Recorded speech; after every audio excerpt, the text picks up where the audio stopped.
बच्चों देखिए last reflection time of हमने, लाइट। हाँ जी, रिफ्लेक्शन ऑफ लाइट पूरा नहीं हो पाया था जी। आज रिफ्लेक्शन ऑफ लाइट को पूरा करेंगे और इंटरफेरेंस से स्टार्ट करेंगे, जैसा हमने लास्ट टाइम डिस्कस किया था। ठीक है। अच्छा देखिए ये एक सरफेस है, यही हमने लास्ट टाइम भी बोला था। ये सरफेस है, रिफ्लेक्टिंग सरफेस है, और इससे ज्यादा अच्छा होगा बोलना ये एक रिफ्लेक्टिंग सरफेस है। ठीक है। अब ये रिफ्लेक्टिंग सरफेस पे बच्चों क्या हो रहा है, एक वेव फ्रंट, लाइट का एक वेव फ्रंट ऑब्लिकली आ रहा है। लाइट का एक वेव फ्रंट ये ऑब्लिकली कैसे आ रहा है, ये ऑब्लिकली। ठीक है। तो ये वेव फ्रंट के लिए मैंने यहाँ पे कुछ अच्छा ये वेव फ्रंट है, ये जो अभी ब्लैक से ड्रॉ किया हो, और इसके बाद वेव फ्रंट को जो ये डायरेक्शन शो करते हैं ये आने का, ये हमेशा नॉर्मल होता है। वेव का आने का डायरेक्शन वेव फ्रंट को हमेशा नॉर्मल होगा। ये ऐसा मैंने ड्रॉ किया। अच्छा वेव फ्रंट कैसा आता होगा बच्चों, एक आइडिया अब आपको हो चुका होगा। अगर मैं इसे येलो वाले से दिखा रहा हूँ, ये ब्लैक की जगह पे, तो ये वेव फ्रंट यहाँ पे है, एक टाइम बाद ये यहाँ रीच करता होगा, और वेव फ्रंट के बीच का डिस्टेंस क्या होता है, कांस्टेंट होता है। ये कितना होता होगा डिस्टेंस, सी टी। ये डिस्टेंस कितना होता है, स्पीड ऑफ लाइट पर जितने टाइम बाद आप देख रहे हो। ठीक है। ये C T is equal to क्या हो जाता है, डिस्टेंस। आपने लास्ट टाइम देखा रहा होगा कि जैसा आप सबने लास्ट टाइम देखा होगा, बचपन से देखते आ रहे होंगे कि स्पीड इज इक्वल टू क्या होता है बच्चों, डिस्टेंस पॉइंट। जी अपॉन टाइम। ये स्पीड, लाइट की स्पीड को सी से दिखाते हैं, ये डिस्टेंस है आपका, ये आपका स्मॉल टी टाइम पे आप देख रहे हो, तो डिस्टेंस आपका कितना हो जा रहा है, सी टी। आपका डिस्टेंस कितना हो जा रहा है, सी टी। ये सब हमने टी। लास्ट टाइम जी, ये सब हमने लास्ट टाइम में ये सब डिस्कशन किया था। तो मैंने ये बताया था लास्ट टाइम डिस्कस करते समय कि हमेशा दो वेव फ्रंट के बीच में फॉरवर्ड डायरेक्शन, किसी भी डायरेक्शन, फॉरवर्ड डायरेक्शन में डिस्टेंस क्या होगा, सेम होगा। अब ये देखिए ये वेव फ्रंट फिर उसी same time interval small T में ये कहाँ पहुंच जाएगा, इतने डिस्टेंस पे पहुंचेगा। और इसी तरह से ये जो वेव फ्रंट यहाँ था, ये यहाँ पहुंचा, यहाँ पहुंचा, और इस तरह से एक समय ऐसा आएगा बच्चों कि ये यहाँ पहुंच चुका होगा। अच्छा वेव फ्रंट का एक पार्ट रिफ्लेक्ट होने को हुआ है, और दूसरा पार्ट अभी तक पूरी तरह पहुंचा नहीं है रिफ्लेक्टिव सरफेस पे। ये बड़ा इंटरेस्टिंग फेनोमेना है। अच्छा ये जो डिस्टेंस है बच्चों, ठीक है, ये यहाँ पहुंच गया है। अच्छा ये डिस्टेंस मान लेते हैं कि यहाँ से यहाँ पहुंचने में इसको टाइम टी लगता है। इसको यहाँ से यहाँ पहुंचने में लेट्स से कि स्मॉल टाइम टी लगता है, और स्पीड ऑफ लाइट तो हम जानते ही है सी। तो ये डिस्टेंस आपका कितना हो जाएगा, सी टी के इक्वल। चलिए इसको नेमिंग करते हैं। वेव फ्रंट को पहले नेम दे देते हैं। ये वेव फ्रंट को हमने नेम दे दिया ए बी। वेव फ्रंट को नेम हमने दे दिया ए बी। अच्छा यहाँ देखिए आपका ए यहाँ पहुंच चुका है सरफेस पे, और बी अभी किसी एक डिस्टेंस पे रह गया है। समझ में आया? इसको ए डैश बी डैश बोलते हैं। वेव फ्रंट यहाँ पहुंच चुका है तो डिफरेंट प्लेस के लिए ए डैश बी डैश। अच्छा अभी आप यहाँ पे क्या देख रहे हो बच्चों, ये बहुत इंटरेस्टिंग फेनोमेना होगा कि एंगल ऑफ इंसिडेंस देखने के लिए, एंगल ऑफ इंसिडेंस देखने के लिए आप क्या करते हो, आप एक नॉर्मल ड्रॉ करते हो। आप क्या ड्रॉ करते हो, एक नॉर्मल। तो देखिए यहाँ पे जैसे ही आप एक नॉर्मल ड्रॉ करते हो, तो angle between normal and incident ray, तो आप आई बोल देते हो। समझ में आ रहा है सबको? यस। जी। और आपको ये भी पता है कि ये नॉर्मल और वेव फ्रंट के बीच में ये जो वेव का डायरेक्शन है, वेव का डायरेक्शन और वेव फ्रंट के बीच में कितना एंगल होता है, 90। 90 ये डिग्री। आई है तो 90 ये कितना हो डिग्री। जाएगा, 90 माइनस आई। ये वाला आपका क्या हो जाता है, 90 माइनस आई। तो ये वाला एंगल आपका कितना हो गया बच्चों, आई। इस तरह से ये एंगल आपका कितना हो गया, आई। ये समझा गया सबको? यस। यस। जी। अच्छा एक बात बताइए, जिस समय में ए वाला यहाँ ए डैश पे पहुंच चुका है, बी यहाँ पे पहुंचा है, तो ये वेट नहीं करेगा बच्चों कि ये यहाँ पे आए फिर मैं चलूं। ये हमेशा क्या होगा, अब देखो ये जब तक यहाँ पहुंचेगा ये आगे चल चुका होगा, रिफ्लेक्ट हो चुका होगा। तो अब सवाल उठता है कि ये रिफ्लेक्ट होके कहाँ गया हो। ये रिफ्लेक्ट होके कहाँ गया होगा, पता चल गया कि सिर्फ हमें डिस्टेंस पता है कि CT पे गया होगा, कहाँ गया होगा पता नहीं चलता। इधर इस साइड में कहाँ आया है पता नहीं है रिफ्लेक्ट होके। हम तो अभी प्रूव करने वाले हैं ना कि I is equal to R, तो अभी हम कहते हैं कि हम लोग हमें पता नहीं है। तो हम क्या कर सकते हैं बच्चों, ये पता करने का मेथड ये है कि हमें ये पता है कि ये CT डिस्टेंस पे ही होगा। तो हम क्या करते हैं, यहाँ से CT डिस्टेंस का सर्कल ड्रॉ करने का ट्राई करते हैं, क्योंकि सर्कल ड्रॉ करने का मीनिंग ये है कि उसी रेडियस पे CT डिस्टेंस पे ही कहीं होगा। तो ये CT इतने डिस्टेंस का हम यहाँ से क्या करते हैं, सर्कल ड्रॉ करते हैं। और उससे क्या होगा बच्चों कि देखिए जब ये यहाँ पहुंच चुका होगा, जब B डैश यहाँ पहुंच चुका होगा, समझ में आया? चलिए मान लीजिए C पे पहुंच चुका होगा, तो ये हमेशा वेव फ्रंट की आदत क्या होती है बच्चों, इसको नॉर्मल होता है। वेव फ्रंट हमेशा क्या होता है, डायरेक्शन को क्या होता है, ये देखिए जो भी डायरेक्शन होगा उसको क्या होगा, परपेंडिकुलर। तो यहाँ से पहले वेव फ्रंट को आप परपेंडिकुलर करे जाएंगे, तो ये सर्कल के जो पार्ट को ये टच करेगा, टेंजेंट ड्रॉ कर लो यहाँ से आप।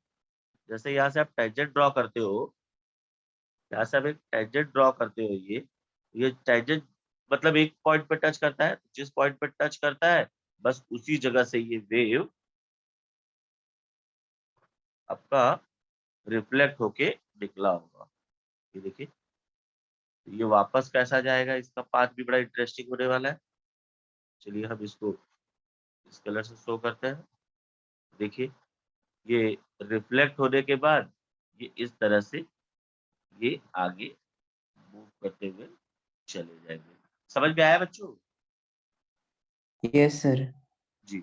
अच्छा, इसमें अभी मैंने एक एंगल, इम्पोर्टेंट एंगल ड्रॉ नहीं किया है, वो है यहाँ देखिए, यहाँ पे भी नॉर्मल ड्रॉ करना पड़ेगा हमें। यहाँ पे मैंने नॉर्मल ड्रॉ किया, ठीक है। अच्छा ये देखिए इसके बीच में और ये एंगल जो रिफ्लेक्ट होके जा रहा है, इसके बीच में जो एंगल बनेगा इसको बोलेंगे angle of reflection, angle of reflection. और ये देखिए ये यहाँ पे इंटरेस्टिंग फेनोमेना क्या है बच्चों, वो देखने लायक है। ये जो आपका वेव का डायरेक्शन है, और ये आपका जब रिफ्लेक्ट हुआ था, ये देखिए ये वाला पार्ट आपका क्या है, वेव फ्रंट, ये आपका क्या है, वेव फ्रंट। इनके बीच में एंगल कितना होता है बच्चों, यहाँ से लेके यहाँ तक एंगल होता है 90। अब ये R हो गया, तो ये वाला पार्ट आपका क्या हो जाएगा, 90 90। minus 90 R. Minus R. जी 90 माइनस R। ये आपका क्या हो जाएगा बच्चों, R। आर। ये आपका क्या हो जाएगा, R। समझ में आया? तो यहाँ दो Yes. ट्रायंगल है, अगर मैं इसको बना सकूं तो दो ट्रायंगल है। एक ग्रीन में बन रहा है, रिफ्लेक्ट होके जाने के बाद जो बन रहा है वो ग्रीन में है, और एक पार्ट आपका येलो में ड्रॉ करने का ट्राई करता हूँ, जो इंसिडेंट का आने की वजह से बना था। येलो सही नहीं होगा, रेड ज्यादा अप्रोप्रिएट होगा। ये देखिए जिस समय ये इंसिडेंट होके आया था उस समय का जो है, ये देखिए,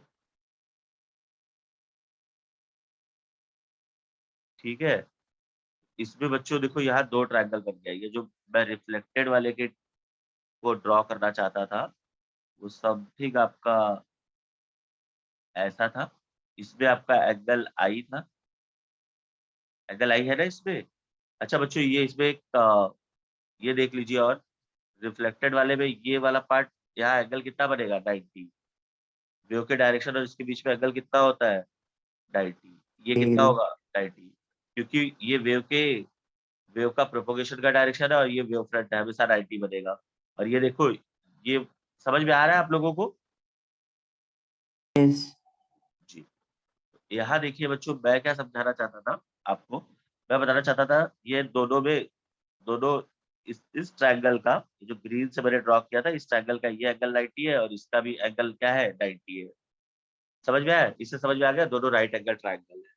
इससे क्या समझ में आ गया, दोनों राइट एंगल ट्रायंगल है। और उसके बाद हमें क्या समझ में आया था कि ये देखो ये डिस्टेंस जो यहाँ तक का जो डिस्टेंस है, यही हमने निकाला था ना, CT। ये डिस्टेंस CT है, और इतना ही हमने इतना ही का रेडियस लेके हमने सर्कल ड्रॉ किया था, तो ये डिस्टेंस भी कितना हो जाएगा, CT। CT.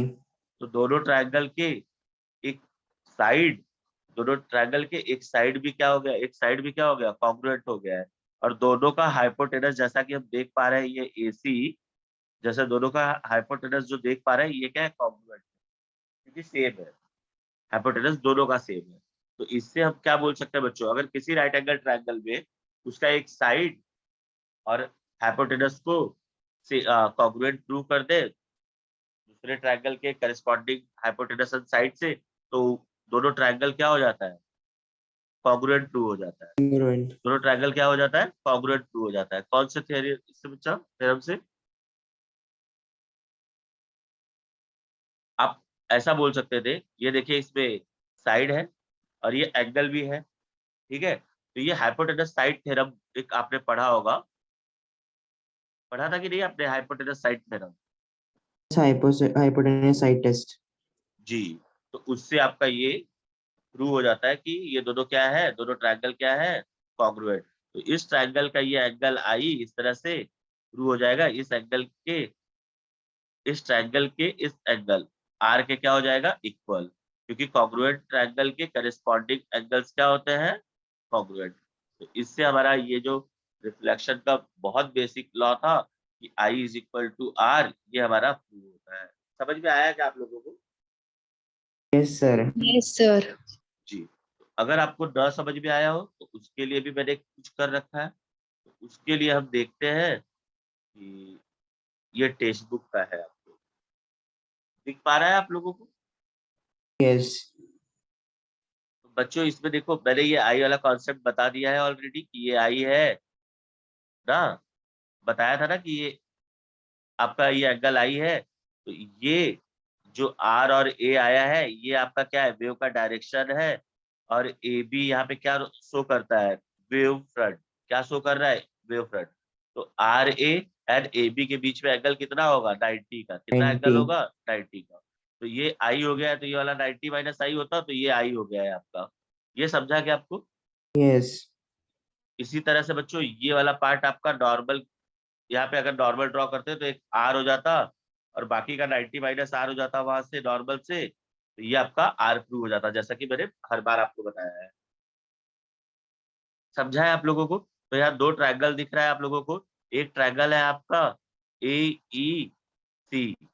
ट्रायंगल कौन सा है, एक ए ई सी। ये जो ट्रायंगल है ये आपका रिफ्लेक्टेड वेव फ्रंट की वजह से बना है। और आपका ट्रायंगल ए बी सी ये इंसिडेंट की वजह से बना है। तो इसमें बच्चों मैंने क्या बताया था कि ये एंगल आपका क्या होगा, 90। ये एंगल क्या होगा 90. आपका, 90, 90. क्योंकि वेव फ्रंट, हाँ, वेव के डायरेक्शन पे 90 बनाता है। यहाँ फिर से वही बात हम लोग कर रहे हैं कि ये वेव फ्रंट है और ये आपका डायरेक्शन है वेव का, तो ये 90 बनाएगा, तो ये दोनों 90 हो गए। तो इस तरह से ये राइट एंगल ट्रायंगल हो गया।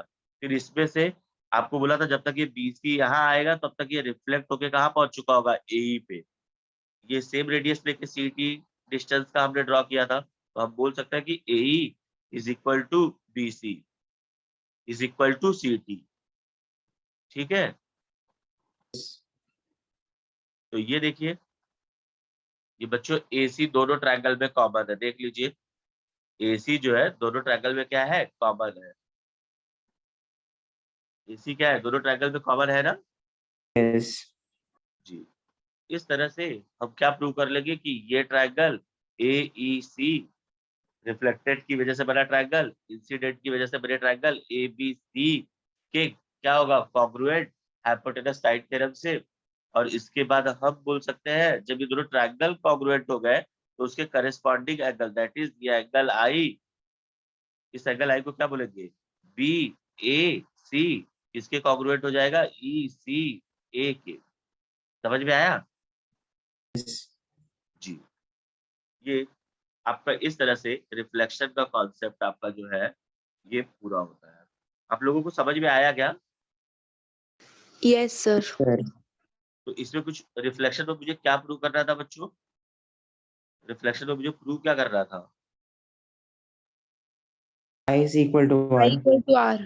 बस इतना ही प्रूव करना था मुझे कि आई इज इक्वल टू क्या होता है, आर। ये हमारा काम रिफ्लेक्शन का होता है। और आप लोगों को पता होगा कि रिफ्लेक्शन नहीं है सिलेबस में, पता है कि नहीं? Yes. तो रिफ्लेक्शन हमें नहीं करना है। और क्या है सिलेबस में आपको पता है?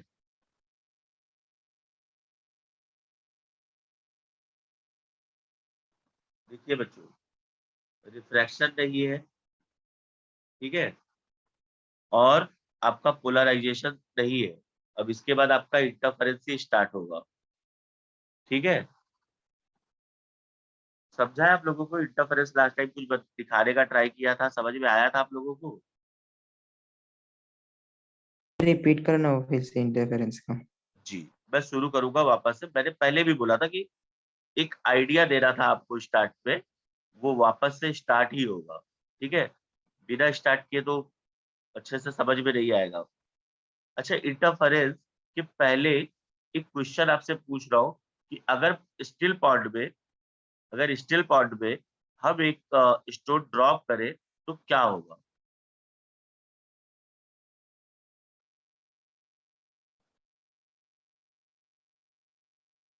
जी, आप में से कोई बोल नहीं रहा है। अगर एक सर स्टिल पॉन्ड है, वेव हाँ जी, सर रिपल्स होगा फॉर्म। रिपल्स फॉर्म होगा। यस। देखिए, जिस जगह पे आप स्टोन ड्रॉप करोगे, लेट्स से ये जगह में पॉन्ड स्टिल है, जैसा स्क्रीन दिखाई दे रहा है आपको, जैसे ये ड्रॉप करोगे उसके पास में कॉन्सेंट्रिक सर्कल जैसा कुछ दिखेगा अगर आप टॉप व्यू से देखोगे तो। समझ में आया? इसके पास कंटिन्यूअस ऐसे, समझ में आया, कॉन्सेंट्रिक सर्कल्स होंगे। अगर यहाँ पे ड्रॉ मैं बराबर न भी कर पाऊं तब भी आप समझिएगा कि ये कॉन्सेंट्रिक सर्कल्स ही है। समझ में आया? देखिए, ये आपका, और ये कॉन्सेंट्रिक सर्कल्स आपके फॉर्म होते जा रहे हैं। तो ये वाटर के ऊपर फॉर्म हो रहे हैं, तो वाटर में लेंथ और विड्थ होता है, तो हम इसे बोल सकते हैं कि ये टू डायमेंशन। ये देखिए, वाटर वेव में मतलब पॉन्ड का क्या होगा, लेंथ होगा और सब विड्थ होगा। तो ये इस तरह से कंसीडर किया जाता है कि ये 2D है, टू डायमेंशनल है। ये आपका क्या है, टू डायमेंशनल है। ये समझ में आया आप लोगों को? Yes.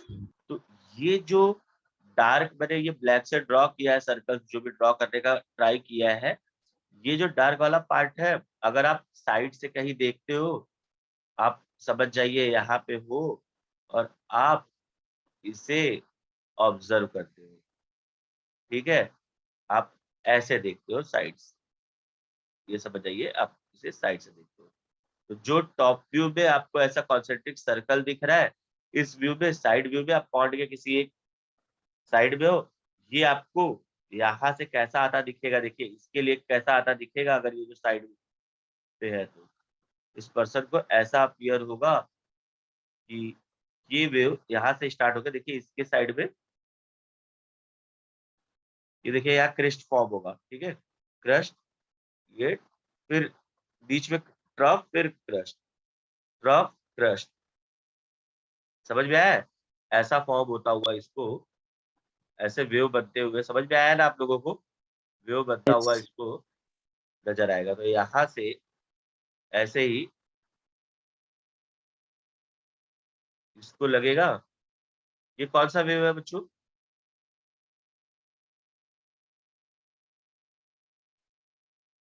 ये कौन सा वेव हम ऐसा ड्रॉ करते हैं, क्रेस्ट ऑफ?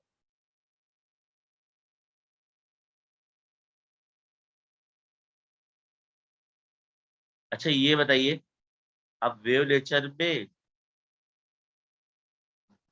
ये समझ में आया, ऑल पॉसिबल डायरेक्शन में ये वेव फॉर्म करता हुआ ये डिस्टरबेंस लगेगा कि इसके हर एक पॉइंट पे डिस्टरबेंस यहाँ पे है।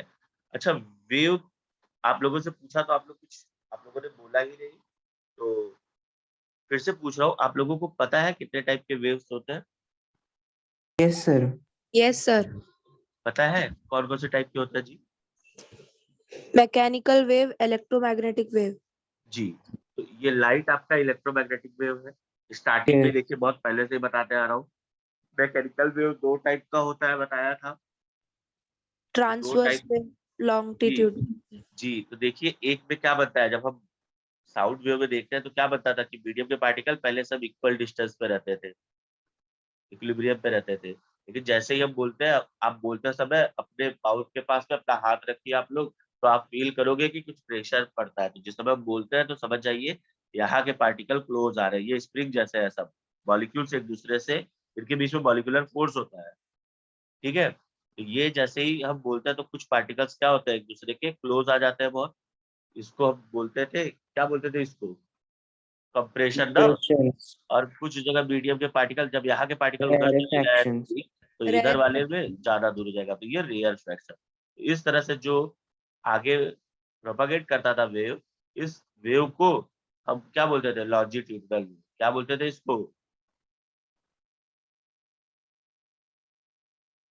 और एक आपका वेव होता है, जैसा कि आप कभी जुहू या किसी बीच पे गए होंगे तो आप देखते होंगे कि वो वेव आपका ऐसा फॉर्म होता है, उसमें इस पार्ट को क्या बोलते हैं Just, जी, और ये आपका ड्रॉप हो जाता है। Rough. समझ में आया, इतना समझा है आप लोगों को। yes, Yes. ये जो मैं बता रहा था कि ये जो साइड से देखेगा ये पर्सन, इसे कैसा दिखेगा, समझ में आया। इसको तो वेव आती नजर आएगी यहाँ से।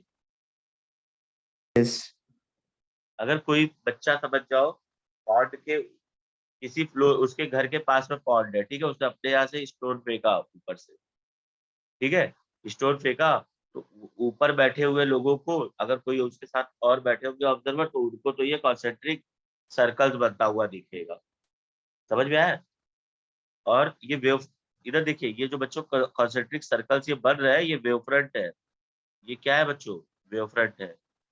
ये सब क्या है, कॉन्सेंट्रिक सर्कल्स, ये जो सर्कमफ्रेंस के अलाउंग जितने भी हम है, यहाँ ना डिस्टर्बेंस जो है, ये समझ में आ रहा है आप लोग को।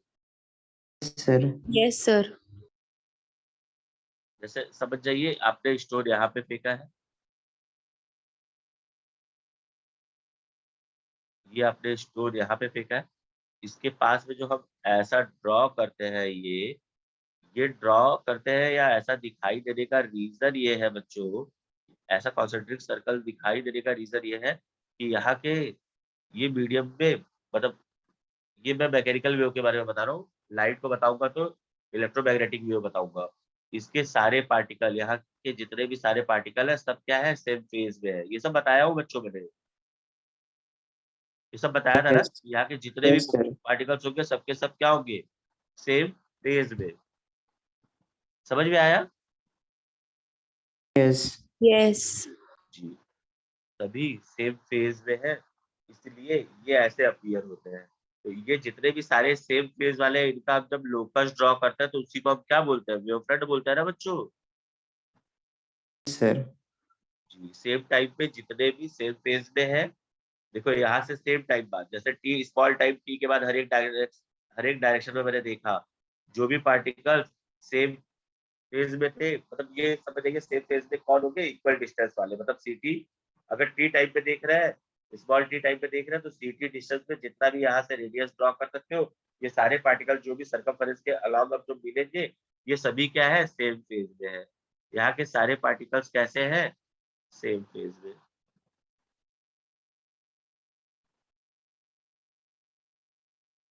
इतना समझा आप लोगों को। Yes, Yes. सॉरी। अब इसके बाद, अब इसका डिस्टरबेंस देखिए बच्चों, ये मीडियम में अगर अकेला स्टोन फेंका गया होता तो इसका डिस्टरबेंस समथिंग ऐसा ही पॉन्ड के एंड तक पहुंचते जाता।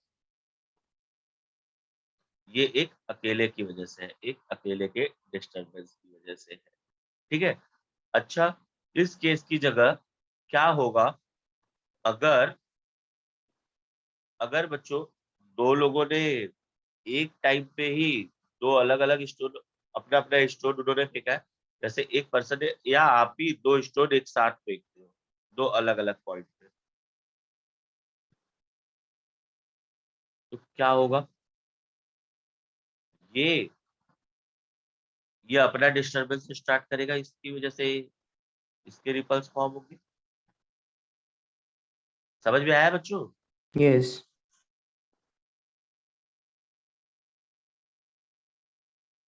इसको इससे कुछ मतलब नहीं है, यहाँ पे रिपल्स फॉर्म होता रहेगा इसकी वजह से, समझ में आया? और इसकी वजह से इसका खुद का रिपल्स फॉर्म होगा, कॉन्सेंट्रिक रिपल्स। अच्छा बच्चों, आप लोग जैसा देख पा रहे हो डायग्राम में, देखिए सेम पॉइंट पे दोनों पहुंच जा रहे हैं, कहीं कहीं एक दूसरे के साथ इंटरफेयर कर रहे हैं कि नहीं? yes, Yes.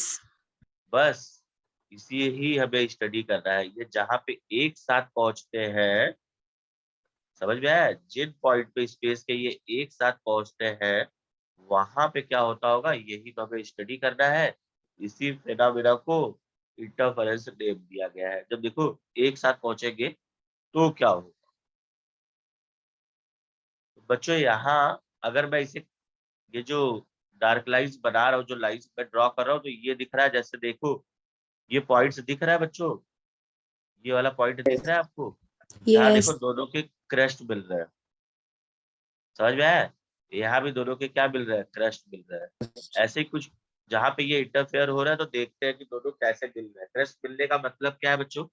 दोनों का क्रस्ट मिलने का मतलब क्या है? जैसे आप साइड में, आप यहाँ पे खड़े हो लास्ट टाइम की तरह, ठीक है, और इस साइड देख रहे हो आप, तो यहाँ देखिए दो वेव्स ट्रेवल कर रही है, ठीक है। ये आपका एक वेव है और ये आपकी दूसरी वेव है, ठीक है, जबकि दूसरी वेव है। अच्छा, ये मान लीजिए ये तो पैरेलल है, कभी मिलेंगे नहीं, ये दोनों क्या है, पैरेलल है, ये दोनों तो नहीं मिलेंगे, ठीक है। बट तब क्या होगा बच्चों, अगर यही पर्सन जो यहाँ से देख रहा है, ठीक है, ये पर्सन को तब क्या होगा, अगर ये ऐसा कुछ हो तो बच्चों, देखिए इस पॉइंट पे दोनों वेव एक साथ पहुंचेंगे। अब ये किस फेज में, ये देखिए ये ऐसे ट्रेवल करता हुआ आ रहा है, और यहाँ पे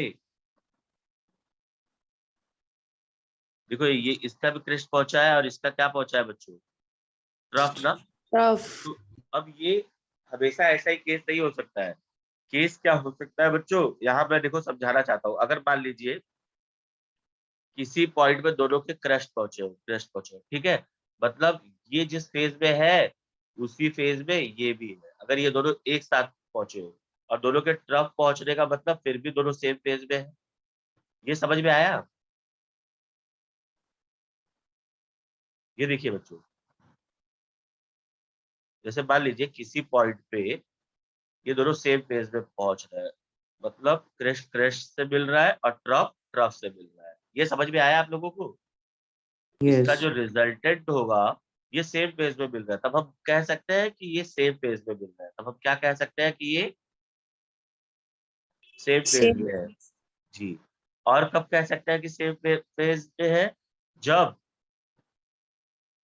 देखो वापस मैंने बोल दिया है यहाँ पे कि क्रश क्रश से मिल रहा है, ट्रफ ट्रफ से मिल रहा है, बस उसी को अदर वे अराउंड बताने का ट्राई कर रहा हूँ। एक्चुअली मैंने मेंशन कर दिया है। अब देखिए इसका ट्रफ ट्रफ से मिले उसी जगह पे और क्रश क्रश से मिले, तो भी हम बोल सकते हैं कि सेम फेज में है। तब भी हम क्या कह सकते हैं कि ये क्या है, सेम फेज में है। समझ में आ रहा है आप लोगों को? yes, Yes. जी। इसके बाद इसके बाद एक ऐसा भी सिचुएशन आ सकता है बच्चों की जब ये सेम फेज में ना मिले। तो सेम फेज में न मिलने वाला सिचुएशन कैसा होगा, वो समथिंग आपका देखिए ऐसा होगा कि यहाँ देखिएगा आप, यहाँ देखिए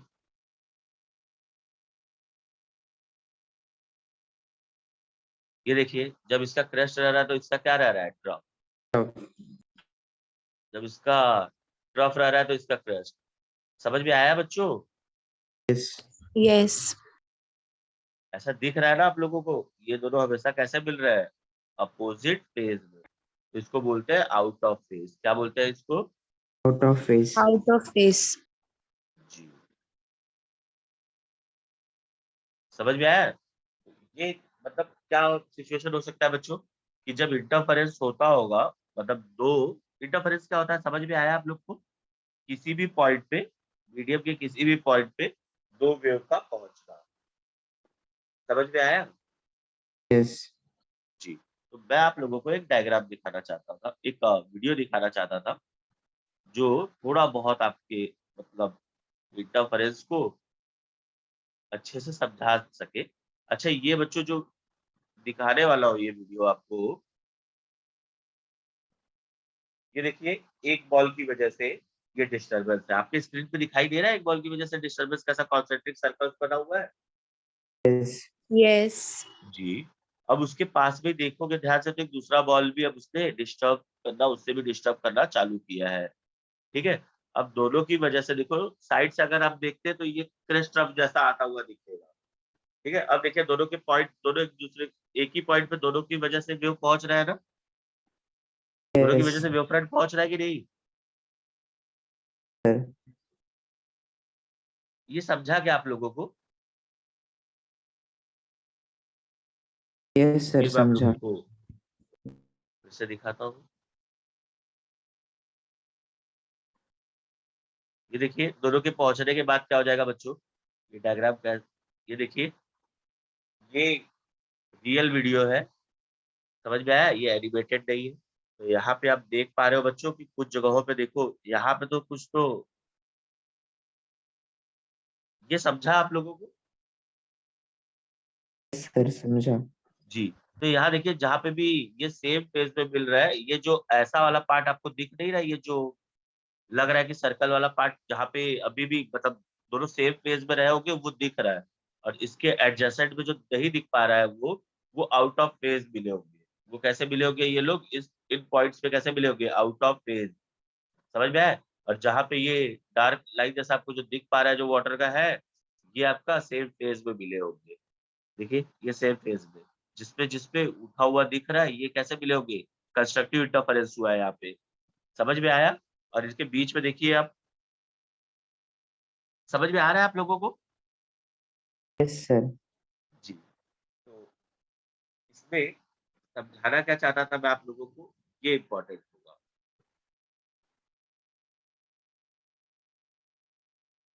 अब इसको बच्चों, ये इससे तो मैं आपका लाइट का तो बिहेवियर नहीं बता सकता, लेकिन एक आइडिया आपको आ जाता है। क्यों? ये जो था वाटर जो था, पहली बात तो ये मैकेनिकल वेव का एग्जांपल है। समझ में आया? yes, और ये 2 डायमेंशनल है। अगर यही सेम फिनोमेना 3 डायमेंशनली हो तो हम कह सकते हैं, मतलब ये बहुत ज्यादा आइडिया दे देता है हमें 3 डायमेंशनल होने पे, ये लाइट के बिहेवियर को ऐसा ही कुछ रिप्रेजेंट हम कर सकते हैं। तो ये डायग्राम आपको आइडिया दे सकता है। 3 डायमेंशनली कुछ है नहीं हमारे पास दिखाने के लिए, तो आप लोगों को समझ में आया है इतना? yes, sir, जी। तो इसी को बच्चों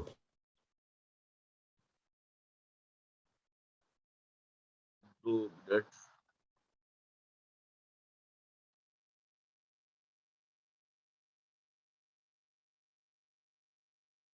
ये देखिए, अब इसमें ये जो एक्सपेरिमेंट था, ये जो भी मतलब चीजें थी, आप लोग अगर आप घर जाके मतलब सॉरी घर पे ही आप लोग ये देखिएगा, फेसबुक देखिएगा, आपको कुछ आइडिया मिलेगा यहाँ से कि इंटरफेरेंस क्या है। देखिए जैसा मैंने बताया है वैसा ही यहाँ पे कुछ क्वेश्चन किया होगा। ठीक है? अकॉर्डिंग टू दिस प्रिंसिपल, दिखाई दे रहा है आप लोगों को? yes, sir, Yes, sir. According to this principle क्या बोला है? व्हेन टू और मोर, दिख रहा है बच्चों? जब दो या दो से ज्यादा वेव्स ओवरलैप करता है, मतलब पहुंचता है किसी पॉइंट पे। समझ में आया?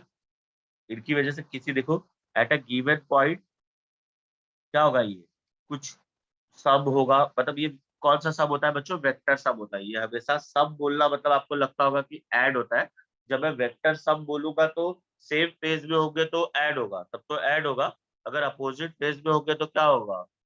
सब्ट्रैक्ट हो सकता है। Subtract. समझ में आया? तो मैं हमेशा वेक्टर सब बोलूंगा अगर किसी मीडियम के किसी पॉइंट पे ये पहुंचे, टू और मोर वेव्स, तो इनकी वजह से, समझ में आया, जो वेक्टर सम होगा वो कुछ रिजल्टेंट डिस्प्लेसमेंट बताएगा। समझ में आया उस जगह पे? तो वो इस फेनोमेना को, ये जो इसकी वजह से बच्चों जो रिजल्टेंट हमने बोला है, इसकी वजह से क्या होता है कि वहां पे एनर्जी रीडिस्ट्रीब्यूट होती है। ना तो एनर्जी क्रिएट होती है वहां पे, ना तो डिस्ट्रॉय होती है। जब दोनों की वजह से मीडियम के पार्ट, जो मीडियम के जितने भी पॉइंट्स है वहां पे एनर्जी क्या होती है, रीडिस्ट्रीब्यूशन होता है। उस फेनोमेना को कहते हैं इंटरफेरेंस। इस फेनोमेना को क्या बोलते हैं, इंटरफेरेंस। समझ में आया? अच्छा, मैंने बार बार एनर्जी बोला है, तो ये एनर्जी कैसे समझा? एनर्जी मतलब आप इसके इंटेंसिटी के टर्म्स में देख सकते हो। आप लोगों को इंटेंसिटी पता है क्या, किसे बोलते हैं इंटेंसिटी?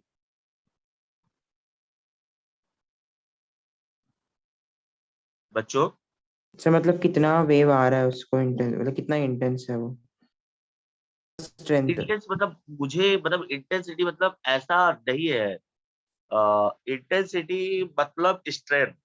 अगर आप सर्च करोगे डिक्शनरी पे तो आपको मिलेगा इंटेंसिटी मतलब क्या होगा, स्ट्रेंथ। इंटेंसिटी का मीनिंग क्या होगा, स्ट्रेंथ।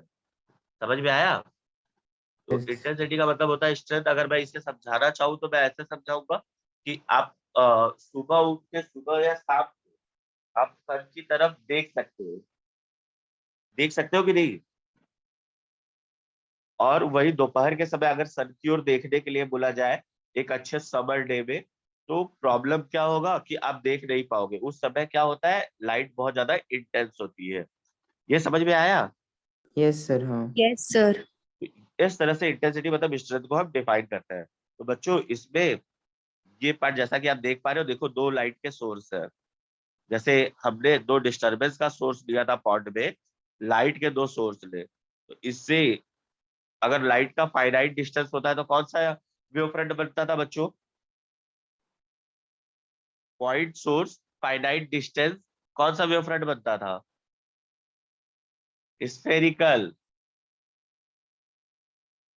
नहीं याद आया? Sir last spherical time wave, देखिए 3 टाइप का वेव फ्रंट हमने पढ़ा था। Spherical wave front cylindrical wave front. जी। Cylindrical front. तो पॉइंट, मैंने सिलेंड्रिकल कब बनता था, जब एक्सटेंडेड सोर्स रहता था, सोर्स बड़ा रहता था, ट्यूबलाइट जैसा या थोड़ा बड़ा कुछ रहे, एक्सटेंडेड सोर्स रहे और फाइनाइट डिस्टेंस रहे तो सिलेंड्रिकल। लेकिन पॉइंट सोर्स रहे और फाइनाइट डिस्टेंस है तो क्या बनेगा बच्चों? स्पेरिकल वेव जी। फ्रंट। तो देखिए ये इसकी वजह से, ये पॉइंट S1 की वजह से इसके अराउंड पूरे स्फेरिकल वेव फ्रंट्स बन गए हैं। समझ में आया? और ये Yes. H2 की वजह से इसके खुद के स्फेरिकल वेव फ्रंट बन गए हैं। अच्छा, ये क्या इंटरफेरेंस मतलब क्या, किसी भी पॉइंट पे दोनों का एक साथ पहुंचना। जैसे ये पॉइंट ले लो, इसके भी वेव फ्रंट पहुंच रहे हैं, इस पॉइंट पे दोनों के वेव फ्रंट पहुंच रहे हैं कि नहीं बच्चों? यस जी। आपकी टेक्स्ट बुक में इससे अच्छा काम क्या किया है पता है? ये जो डार्क लाइन बनाया है ये क्रेस्ट को दिखाने के लिए है, और जो डॉटेड लाइन बनाया है ये ट्रफ है। समझ में आया आपको? सर। जी। फिर यहाँ देखिए, यहाँ पे डार्क लाइन है, फिर डॉटेड लाइन है। अच्छा, किसी एक जगह पे देखो जहाँ पे रेड वाला है बच्चों, इसमें जो रेड पॉइंट्स है देखिए, इसकी वजह से इस रीजन में क्या हो चुका है, जहाँ पे ये एक दूसरे को, जहाँ दोनों पहुंच रहे हैं, जितने रीजन में ये दोनों एक साथ पहुंच रहे हैं, उसको हम क्या बोलते हैं? वहां क्या हुआ है, इंटरफेरेंस हुआ है। वहां क्या हुआ है, इंटरफेरेंस। अब उसमें भी दो टाइप के इंटरफेरेंस होते हैं। जहां सेम फेज में मिलते हैं बच्चों उसको बोलते हैं कंस्ट्रक्टिव इंटरफेरेंस, कंस्ट्रक्टिव इंटरफेरेंस। और जहां पे आउट ऑफ फेज मिलते हैं वहां क्या होता है, डिस्ट्रक्टिव इंटरफेरेंस। डिस्ट्रक्टिव। तो यहाँ देखिए टेक्स्ट बुक में दिखाने का बहुत अच्छा कोशिश किया है।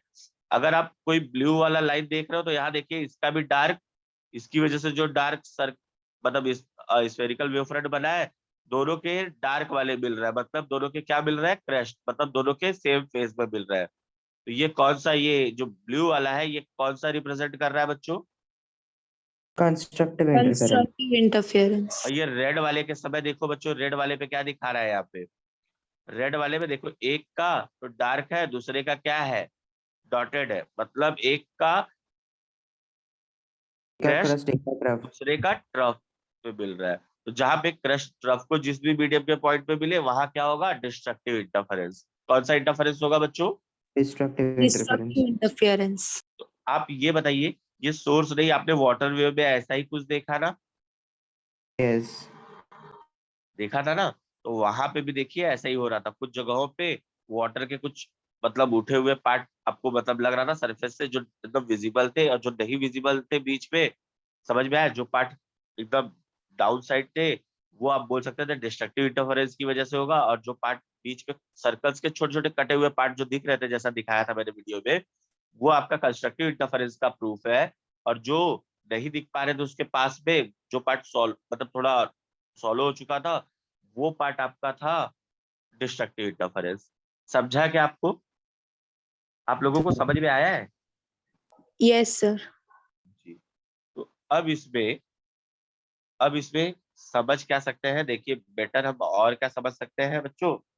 इतना समझ में आया है कि नहीं समझ में आया है? कुछ अगर किसी को डाउट हो तो पूछिए। इतना समझा है आप लोगों को? यस सर, समझा। Yes, sir. समझा. अच्छा बच्चों, इसके बाद बहुत इंपॉर्टेंट हो जाता है मुझे दो टर्म बताना। जैसे ही लाइट पढ़ाता हूँ तो मुझे दो टर्म बताना चाहिए। ये मैंने क्या लिखा है स्क्रीन पे बच्चों?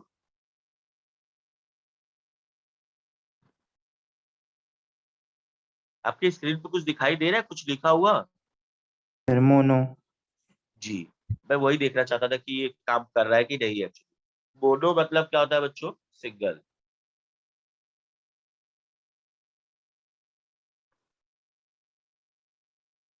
मोनो मतलब सिंगल, एक एक टाइप का। और एक वर्ड और होगा मोनोक्रोमैटिक, सुना है आप लोगों ने?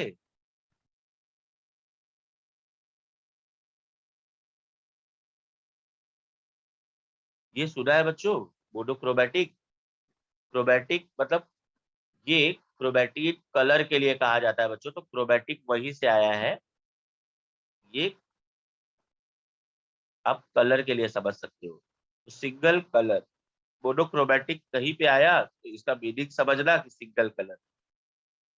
अब मैं ये क्यों लिख रहा हूँ, सवाल उठता है कि ठीक है हम तो इंटरफेरेंस कर रहे हैं, हमें मोनोक्रोमैटिक से क्या मतलब, तो ये मैं एक्सप्लेन करूंगा। और एक और ऐसे ही टर्म आता है कोहेरेंट सोर्स, पढ़ा है आप लोगों ने?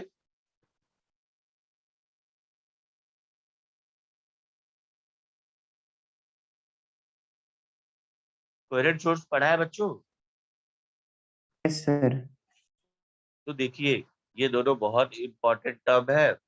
मोनो, देखो लाइट में कितने लाइट कंस्टिट्यूएंट्स आपको पता है, आप लोगों ने ही मुझे बताया था कि आप लिखते थे लाइट में कितने कलर होते हैं? पेन। 7 ना? ग्योर। ये 7 कलर होते हैं। समझ में आया? तो ये 7 कलर में से 7 मतलब टाइप के वेव आपके वेव बनेंगे, क्योंकि मैंने हाइजेंस थ्योरी में क्या बताया था, ये कलर्स किसकी वजह से है? डिफरेंट वेवलेंथ की वजह से। यस। जी। तो जब मैं मोनोक्रोमैटिक बोलता हूँ तो सिर्फ एक कलर इसमें से, एट अ टाइम कितना कलर? एक। मोनोक्रोमैटिक मतलब कोई एक कलर। अगर कोई एक कलर बोलता हूँ बच्चों, तो मतलब अगर ये इसमें सबसे बड़ा वेवलेंथ किसका होता है बच्चों विबग्योर में? रेड का।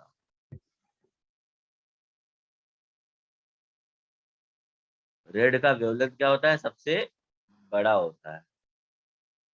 समझ में आ रहा है आप लोग को वेवलेंथ किसे बोलते हैं?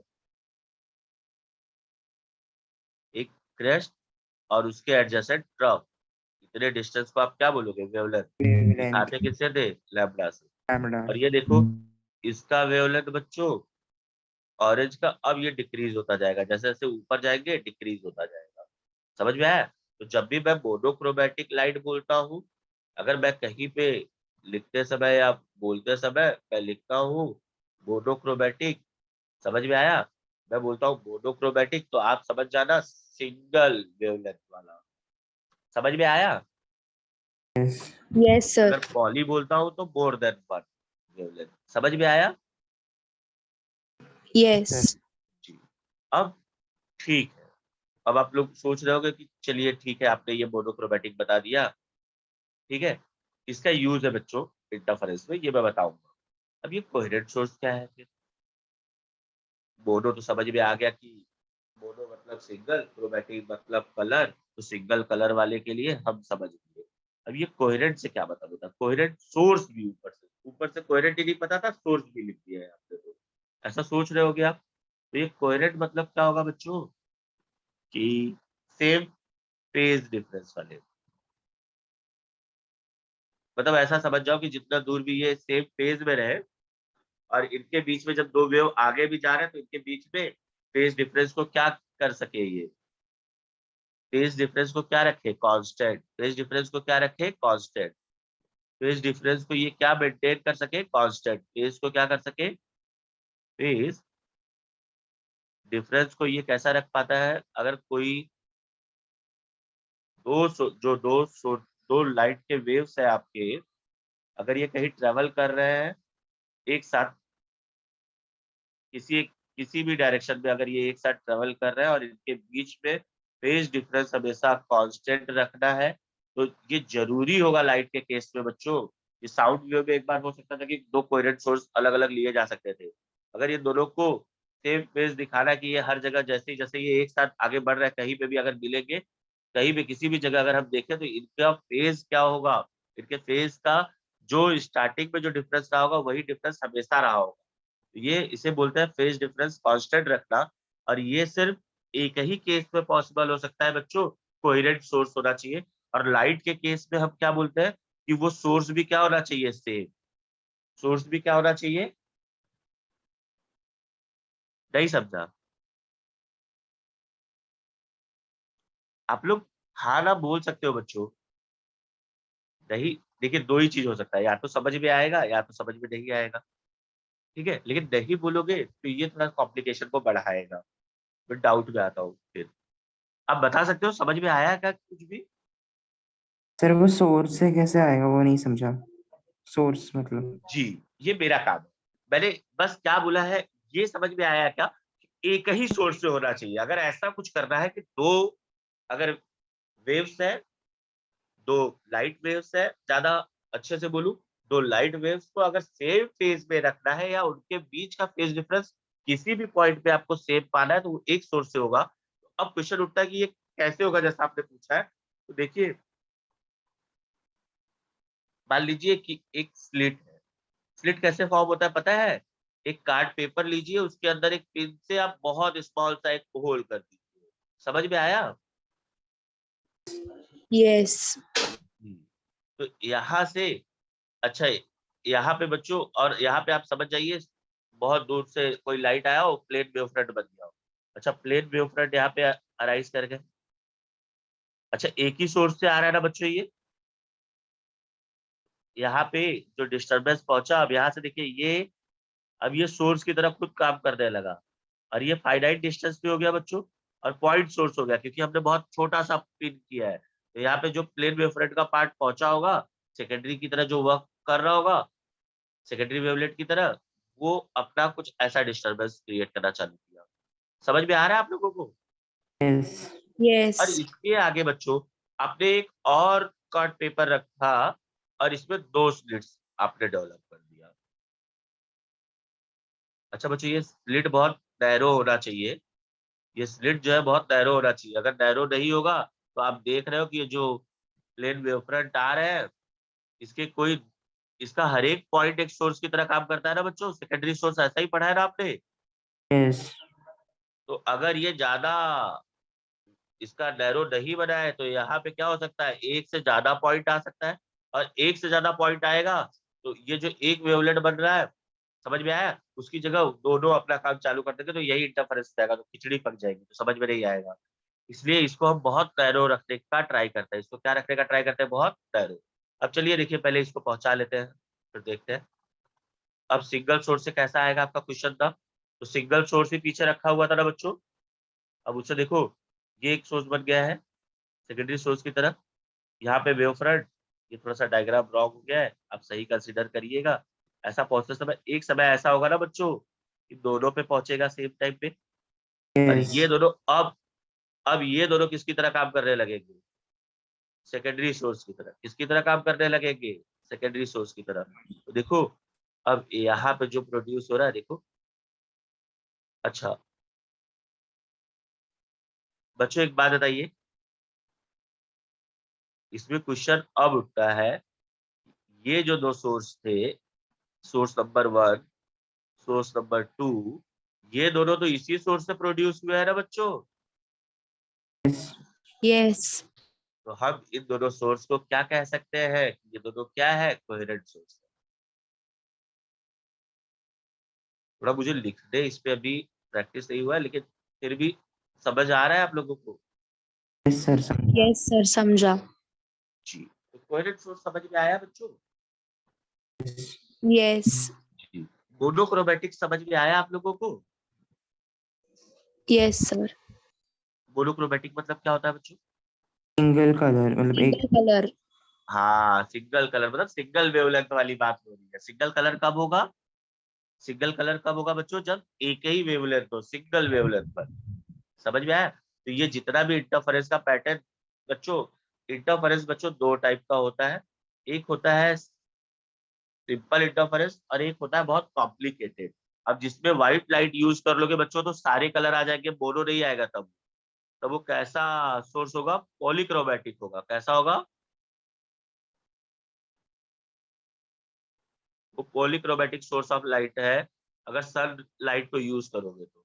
अच्छा, आपने कभी मोनोक्रोमैटिक सोर्स कोई देखा है बच्चों अपनी लाइफ में?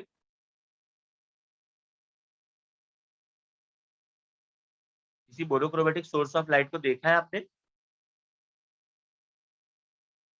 अच्छा, लेजर लाइट देखा है बच्चों आप लोगों ने? Yes, sir. लेजर लाइट देखो बच्चों, एक पर्टिकुलर कलर का होता है। कोई कोई लेजर लाइट रेड कलर का होता है। आप ज्यादातर रेड वाला ही देखते हो। आप सब अपने लाइफ में रेड वाला देखते हो। बट आप देखे होंगे कुछ टीचर्स जब रिप्रेजेंटेशन पीपीटी या कहीं पे ऑफिस में दिया जाता है तो रेड की जगह और भी कलर के होते हैं। वो एक ही कलर के लेकिन होते हैं। जो भी होते हैं एक ही कलर के होते हैं। तो ये रेड या आप बोल सकते हो ग्रीन। समझ में आया? ऐसे जो कलर के एक ही के हैं। ये जो लेजर लाइट है वो कैसा है बच्चों? मोनोक्रोमैटिक है कि पॉलीक्रोमैटिक है? Monochromatic. जी। और सनलाइट हमारा क्या है बच्चों? जहाँ पे, Polychromatic. हाँ जी, जहाँ व्हाइट दिखे। देखो मैं बोल रहा हूँ, जहाँ व्हाइट सनलाइट कैसा होता है? व्हाइट होता है। न्यूटन ने क्या बताया था कि व्हाइट कलर क्यों होता है? सब मिक्स हो जाता है। यस, ठीक है। डिस्पर्जन। तो जहां पे भी आपको व्हाइट सोर्स दिखे लाइट का घर में आपके, तो समझ जाना कि ये कौन सा सोर्स है? Poly polychromatic. और जो देखो आपके घरों में भी लाइट आता है, कोई कोई एकदम रेड होता है, कोई येलो होता होगा, कोई ग्रीन भी होता होगा। ऐसा भी लाइट आता है कि नहीं बच्चों? बच्चों, जो लिखा हो दिख रहा है क्या? Yes, sir. तो ये जो अलग अलग कलर एक टाइप आपको दिखता है ना, तो आप समझ जाना कि वो कौन सा सोर्स होगा। कौन सा सोर्स होगा वो? मोनोक्रोमैटिक। जब एक कलर का ही दिखे तो कौन सा सोर्स रहा होगा? एक ही वेवलेंथ वाला, मोनोक्रोमैटिक। मोनोक्रोमैटिक। और जहां पे व्हाइट दिख जाए तो समझ जाइएगा कि ये 7 कलर वाला पूरा है। समझ में आया? Yes Yes. तो मोनोक्रोमैटिक पॉलीक्रोमैटिक मुझे लग रहा है थोड़ा बहुत समझा पाया होगा। समझा है बच्चों? Yes, sir. जी। तो अब हम अपने अगले पार्ट पे मूव करते हैं। ठीक है। आप लोगों को समझ में आ रहा है कि कुछ भी मैं ड्रॉ कर रहा हूँ? सर। समझा, sir. ये देखिए बच्चों, अब मैं सबसे इंटरेस्टिंग फिनोमेना आपको क्या बता रहा था बच्चों? पहले क्या बताया था कि कोई सोर्स ऑफ लाइट होता है। पहले पॉइंट सोर्स ऑफ लाइट है, इसके पास में हम ये जो ड्रॉ करते हैं इसको क्या बोलते हैं बच्चों? स्मॉल टी टाइप बार ये जो हम ड्रॉ किए हैं, या लाइट के पास आप देखते हो कि जैसे आप पॉन्ड में आपने एक स्टोन फेंका था तो रिपल फॉर्म हुआ था, ऐसे ही लाइट के भी चारों साइड ऐसा कुछ फॉर्म होता होगा। तो इसे क्या बोलते हैं बच्चों? Wave front. जी, इसे क्या बोलते हैं? Wave front. बहुत अच्छे। और ये भी वेव फ्रंट है बच्चों। यस। ऐसे ही और भी हम ड्रॉ कर सकते हैं, जो कि अभी थोड़ा मैं सुटेबल से नहीं हो पा रहा है। अगर ये व्हाइट बोर्ड होता या चॉक बोर्ड मेथड होता तो बहुत ज्यादा सुटेबल मैं बना सकता था। तो ये देखिए, इसमें इसमें बच्चों, यहाँ जहाँ पॉइंट सोर्स है वहां से जो भी रेडियस आप ड्रॉ करो, और आपको पता है इसमें इनफाइनाइट रेडियस ड्रॉ हो सकता है, तो ये पूरे प्लेन में मतलब वाटर वेव वाले केस में हर एक प्लेन में ये जो मैं ये रेडियस के अलॉन्ग जो भी ड्रॉ कर रहा हूँ, ये किसे रिप्रेजेंट करते हैं बच्चों?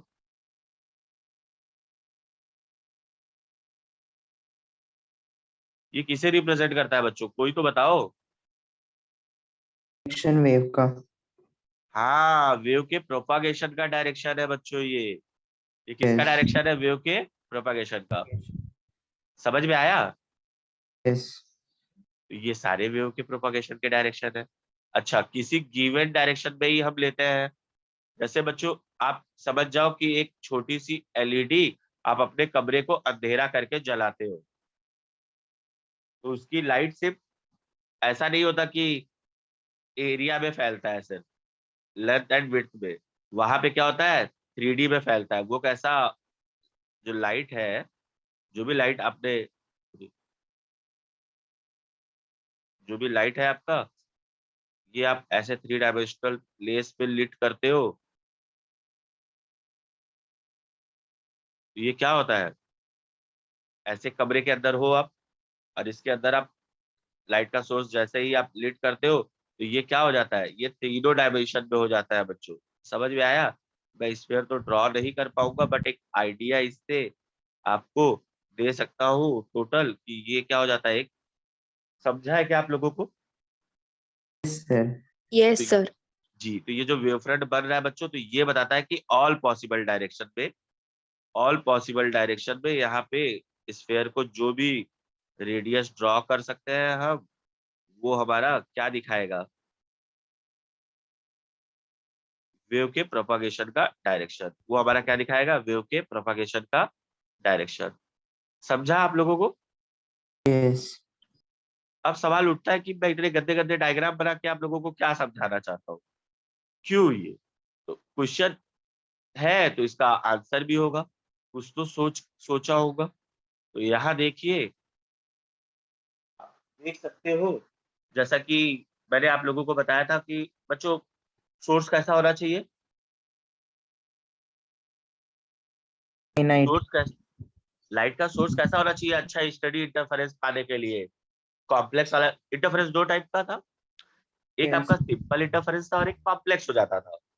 तो सिंपल इंटरफेरेंस, स्टडी इंटरफेरेंस आप बोल सकते हो कि एकदम अच्छे से, मतलब अगर ऑब्जर्व किए थोड़े से, तो काफी अच्छा दिखना चाहिए वो पैटर्न। जैसे हमने वाटर वेव में देखा, काफी अच्छा इंटरफेरेंस दिख रहा था, तो हमें बड़ा अच्छा लगा। समझ में आया? अगर बहुत सारे डिस्टर्बेंस होते हैं उसी में, तो प्रॉब्लम हो जाता। समझ में आया? तो दो बॉल लेके ही हमने इंटरफेरेंस को वहां पे स्टडी किया। तो मैं यहाँ बोलना चाहूंगा कि लाइट जो होना चाहिए वो क्या होना चाहिए? Coherent source.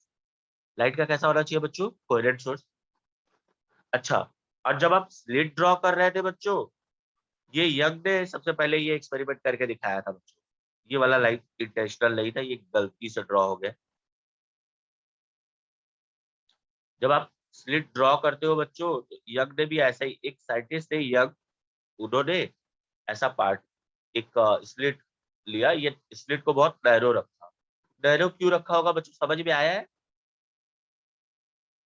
कि यहाँ पे सिर्फ एक ही पॉइंट पहुंच सके।